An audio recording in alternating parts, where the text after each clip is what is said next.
Hello प्रिय विद्यार्थियों, social anthropology second year second paper.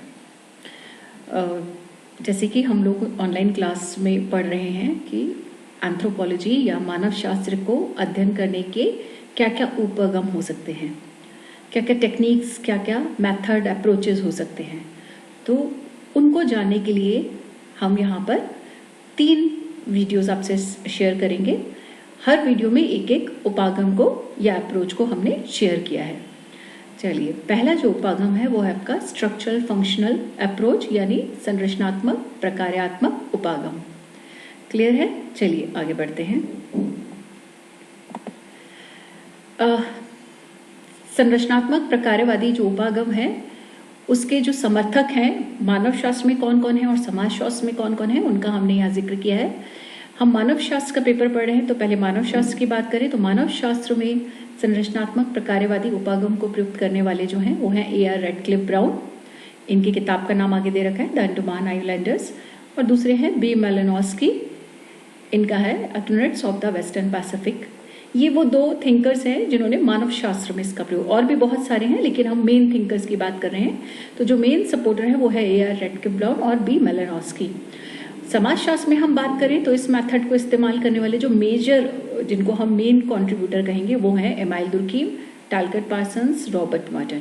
ठीक है, और भी बहुत सारे थिंकर्स हैं। जैसे जैसे हम सिलेबस कवर अप करते जाएंगे आपको ये सारी अप्रोचेस बीच में हर लेसन में आती चली जाएंगी, चाहे आप मैरिज पढ़ेंगे, किनशिप पढ़ेंगे, रिलीजन पढ़ेंगे। चलिए, ये जो फंक्शनलिज्म है, प्रकार्यवाद जो है, इस मेथड को यूज़ करने के 2 आधार हैं। इस मेथड में 2 चीज़ों को बहुत प्रोमिनेंटली यूज़ किया जाता है। एक तो क्षेत्र कार्य यानी फील्ड वर्क, और दूसरा डायरेक्ट ऑब्जर्वेशन यानी प्रत्यक्ष अवलोकन। यानी डायरेक्टली यानी प्रत्यक्ष रूप से आप अवलोकन करते हैं, और एक क्षेत्रीय अध्ययन यानी ये जो मेथड है ये चीज़ों को डायरेक्ट ऑब्जर्वेशन से या क्षेत्र कार्य फील्ड ऑब्जर्वेशन से समझने का प्रयास करता है। इसके जैसे कि हमने अभी बताया कि जो ब्रिटिश एंथ्रोपोलॉजिस्ट हैं या रेडक्लिफ ब्राउन, इनका मेन कंट्रीब्यूशन इस स्ट्रक्चर फंक्शनलिज्म में माना जाता है। इस अप्रोच में या ये जो मेथड है इसमें हम क्या करते हैं, कैसे अध्ययन करते हैं, इसमें हम समाज की सभी संस्थाओं का और उनकी भूमिकाओं का, society, institutions and its role, उन तीनों का अध्ययन करते हैं। और जो कोर कंसेप्ट हैं, जैसे कि इसके नाम से आपको पता लग रहा है, स्ट्रक्चर फंक्शनल अप्रोच में 2 शब्द हैं, एक स्ट्रक्चर एक फंक्शन। तो कोर कंसेप्ट जो इस मेथड के हैं वो है स्ट्रक्चर एंड फंक्शन, और इन दोनों शब्दों का समाज विज्ञानों में जो सबसे पहले यूज किया था, प्रयोग किया था, वो थे हर्बर्ट स्पेंसर। चलिए, अब जैसे हमने कहा कि इस मेथड में या इस अप्रोच में 2 शब्द हैं, 2 केंद्रीय शब्द हैं। कौन कौन से? एक है स्ट्रक्चर, एक है फंक्शन। तो पहले हम ट्राई करते हैं इन 2 शब्दों को समझने की। तो व्हाट इज स्ट्रक्चर? स्ट्रक्चर क्या होता है? Structure is a systematic arrangement of various smallest और लॉन्गेस्ट या माइक्रो मैक्रो सोशल यूनिट्स। यानी समाज की जो विभिन्न छोटी बड़ी इकाइयां हैं, लघु और बृहद इकाइयां हैं, उन सबके व्यवस्थित क्रमबद्धता से समाज की संरचना बनती है। यानी कोई भी स्ट्रक्चर जो होता है वो कैसे बनता है? सोशल स्ट्रक्चर की बात करें तो सोशल स्ट्रक्चर बनता है समाज की जितनी छोटी बड़ी इकाइयां हैं उनकी क्रमबद्ध व्यवस्था को आप सामाजिक संरचना कहते हैं। इसी तरह और उस जैसे सारी इकाइयां हैं, उनकी जो इकाइयां हैं, छोटी बड़ी इकाई क्या है? जैसे सबसे छोटी स्मॉलेस्ट यूनिट स्ट्रक्चर की क्या है, सोशल स्ट्रक्चर की? वो है व्यक्ति। कई व्यक्ति आपस में अंतर संबंध करते हैं, अंतःक्रिया करते हैं, समूह बनते हैं, समूह से समुदाय बनते हैं, समितियां बनती हैं, संस्था बनते हैं, और फिर संगठन बनते हैं, राष्ट्र बनते हैं, देश बनते हैं। तो छोटी स्मॉलेस्ट यूनिट यानी सबसे छोटी इकाई व्यक्ति और सबसे बड़ी इकाई संगठन या राष्ट्र। तो उन सब का जो सिस्टमैटिक अरेंजमेंट है उसको आप क्या कह रहे हैं? ये समाज की संरचना है। इसी तरह से अगर हम बात करें, जो हर्बर्ट स्पेंसर थे, उन्होंने समाज की तुलना की थी, उसका समाज का कंपैरिजन किया था, वो ऑर्गेनिज्म से यानी सावयव से किया था, तो जीव से किया था। सावयव यानी जीव, ऑर्गेनिज्म। तो वो ये कहते हैं कि जिस तरह जीव जो है, जो वो उसमें ऑर्गेनिज्म में चेंज आता है, उसकी उत्पत्ति होती है, उसका विकास होता है, वैसे ही आपके समाज का भी उत्पत्ति होती है, विकास होता है, और फिर ग्रोथ करके वो समापन की तरफ जाता है। तो स्ट्रक्चर जो होता है वो क्या है? एक तरह से देखा जाए तो आउटर एस्पेक्ट है, किसी भी चीज का बाहरी पक्ष है। संरचना जिस छोटी बड़ी इकाइयों की क्रमबद्ध व्यवस्था से जो निर्मित होती है उसको आप संरचना कहते हैं। अब हमने कहा कि संरचना में माइक्रो मैक्रो यूनिट्स हैं, तो हर जो माइक्रो मैक्रो यूनिट्स है वो कोई ना कोई रोल परफॉर्म करती है समाज में, ठीक है। जैसे अभी हमने बॉडी की संरचना की बात की, तो शरीर क्या बना है, बहुत सारे बॉडी के ऑर्गन्स हैं छोटे बड़े, उन सबकी व्यवस्थित संरचना से आप कहते हैं कि बड़ी शरीर की संरचना हुई है। जैसे आँख, नाक, कान, लीवर, हृदय, है ना, आपकी मसल्स, बोन्स, ब्लड वेसल्स, ये सारी जो चीज़ें हैं इनसे आपका शरीर बना है। ब्रेन, हाथ पैर, तो इन सबका सिस्टमैटिक अरेंजमेंट अगर आप करते हैं तो वो एक शरीर बन जाता है। अब शरीर का हर ऑर्गन कोई ना कोई काम करता है। आंख देखने का करते हैं, कान सुनने का करते हैं, नाक सूंघने का। आपके बॉडी का हर पार्ट कोई ना कोई, हर ऑर्गन कोई ना कोई काम करता है। अगर ये काम करना बंद कर दे तो क्या होगा, आपकी बॉडी का जो स्ट्रक्चर है वो इम्बैलेंस हो जाएगा, उसमें डिस्टर्बेंस पैदा हो जाएगा। क्लियर है? सेम यही चीज़ आप, यही संरचना और फंक्शन का जो काम है वही आप समाज पे लागू करके देखिए। What is structure? Structure is a systematic arrangement of various micro macro social unit. विभिन्न छोटी बड़ी इकाइयां जो हैं, यानी व्यक्ति से लेकर समाज, संगठन, समिति, समूह, समुदाय, इन सबके सिस्टमैटिक अरेंजमेंट से संरचना बनी। और ये जितनी भी छोटी बड़ी इकाइयां हैं ये सब समाज में रह के कोई ना कोई रोल परफॉर्म करती हैं, इनका कोई ना कोई रिस्पॉन्सिबिलिटी होती है, और उस रिस्पॉन्सिबिलिटी को जब ये निभाते हैं तो वो इनका फंक्शन हो गया। तो संरचना और प्रकार है, दोनों इंटरडिपेंडेंट हैं, एक दूसरे पर निर्भर हैं। स्ट्रक्चर है तो फंक्शन होगा ही होगा, और अगर वो फंक्शन परफॉर्म कर रहा है तो किसी स्ट्रक्चर को जनरेट कर रहा है। क्लियर है? तो दोनों एक दूसरे पर निर्भर हैं। चलिए, कंसेप्ट क्लियर हो गया होगा। अब आगे बढ़ते हैं। ये देखिए कैसे मैंने अभी कहा कि स्ट्रक्चर और फंक्शन कैसे इंटर रिलेटेड हैं। अब हम बात करें फैमिली। स्ट्रक्चर का स्मॉलेस्ट यूनिट है व्यक्ति से परिवार बना। फिर एजुकेशन भी एक स्ट्रक्चर है, रिलीजन है, इकोनॉमी है, स्टेट है। ये सब हमने कुछ जो है छोटे बड़े यानी माइक्रो मैक्रो सोशल स्ट्रक्चर बनाए। हर एक कोई ना कोई रोल परफॉर्म करता है। जैसे फैमिली का क्या रोल है, फैमिली क्या रोल परफॉर्म करती है? फैमिली का रोल है बच्चों का सोशलाइजेशन करना, socialisation of the children, reproduction of the children, बच्चों की संतानोत्पत्ति करना, बच्चों का पालन पोषण करना, उनको आर्थिक सामाजिक सुरक्षा प्रदान करना। ये कौन करता है? फैमिली करती है। इनफॉर्मल एजुकेशन देना, है ना, ये सब कार्य करता है परिवार। दूसरा है शिक्षा क्या करती है? वो फॉर्मली एजुकेट करती है आपको, यानी औपचारिक शिक्षा आपको देती है और आपको सजग बनाती है, अवेयर बनाती है, आपको सोशल यूनिट बनाती है, आपको सोशल कैपिटल बनाती है। तो वो एजुकेशन का काम है। आप में एक्सप्लॉयटेशन के प्रति अवेयरनेस लेके आती है, आपके राइट्स बताती है कि क्या आपके अधिकार हैं, क्या कर्तव्य हैं, ड्यूटीज़ एंड राइट रिस्पॉन्सिबिलिटीज़ आपकी बताती है। रिलीजन क्या काम करता है? धर्म क्या काम करता है? धर्म काम करता है आपको आपका नियंत्रण करने का, हमारे बिहेवियर को नियंत्रित करने का, यानी सोशल बिहेवियर को कंट्रोल करने का काम करता है। सही क्या है, गलत क्या है, पाप क्या है, पुण्य क्या है ना, क्या करना चाहिए, क्या नहीं करना चाहिए। ताकि ह्यूमन बिहेवियर कंट्रोल रहेगा तो सोसाइटी में इम्बैलेंस नहीं आएगा, असंतुलन नहीं आएगा, और सोसाइटी एक बैलेंस्ड कंडीशन में चलती रहेगी।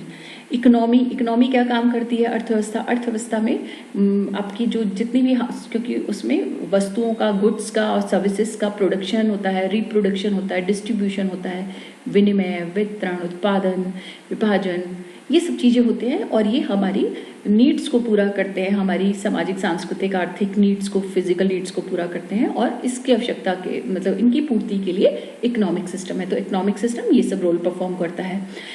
अब है स्टेट। राज्य क्या करता है? राज्य एक आपका मैक्रो ऑर्गेनाइजेशन हो गया। तो स्टेट इन सबको कंट्रोल करता है, फैमिली को, एजुकेशन को, रिलीजन को, इकोनॉमी, इन सबको नियंत्रित करने, इन सब के लिए गाइडलाइंस बनाने का काम करता है। ठीक है, अपने सिटीजन्स के लिए वेलफेयर का काम करता है।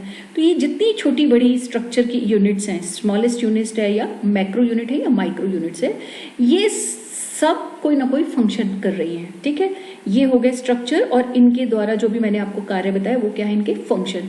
तो स्ट्रक्चर और फंक्शन दोनों को रिलेटेड हैं, दोनों एक साथ चलते हैं, और हर एक कहाँ किससे रिलेटेड है? सोसाइटी से, समाज से संबद्ध है। इसका मतलब ये हुआ कि समाज के जो सभी हिस्से हैं अगर सभी यूनिट्स जो हैं, सभी सोशल यूनिट्स जो हैं वो काम करती हैं और उनका एग्जिस्टेंस तभी बना रहता है, तभी सोसाइटी का एग्जिस्टेंस बना रहेगा। चलिए, अब जो भी मैंने एक्सप्लेन किया है उसी को मैं आगे फर्दर समझाने की कोशिश करती हूँ। पहला पॉइंट, ये मेथड जिन 4 पॉइंट्स पे फोकस करता है वो कौन कौन से हैं। देखिए, पहला, एक सिस्टम के रूप में समाज क्या करता है, एक व्यवस्था रूप के रूप में समाज बहुत सारे अंगों से मिलकर बना है। अभी हमने पढ़ा कि संरचना क्या है, छोटी बड़ी इकाइयों से मिलकर बनने वाली व्यवस्था जो है समाज है। तो समाज एक ऐसी व्यवस्था है जो बहुत सारे पार्ट से मिलकर बनी है। जैसे अभी हमने बताया था कि उसमें समूह भी है, समुदाय भी है, समिति भी है, संस्था भी है। जैसे परिवार, धर्म, जाति, शिक्षा, मनोरंजन, धर्म, राजनीति, ये सब कहाँ है, ये सब सोसाइटी के पार्ट्स हैं। तो सोसाइटी जो है इन सब समूहों, समुदायों से के कॉम्बिनेशन से मिलकर बनता है। यानी सब एक दूसरे से अंतः संबंधित है, परस्पर जुड़े हुए हैं। Next, each part perform its own function. जितने भी पार्ट्स हैं वो सब अपना अपना फंक्शन परफॉर्म करते हैं, अपना अपना रोल परफॉर्म करते हैं।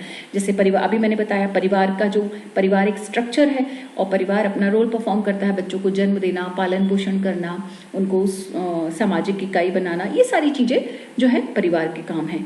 स्कूल का काम है, ऐसे धर्म का काम है, अभी हमने पिछली स्लाइड्स में पढ़ा। तो वो सारे स्ट्रक्चर्स जो हैं, each part performs its own function, अपने अपने कार्यों को, अपनी अपनी भूमिकाओं को, दायित्व का निर्वाह करते हैं। और निर्वाह करते हैं तभी समाज में स्टेबिलिटी यानी स्थिरता बनी रहती है। A change in one part brings about a change in other parts.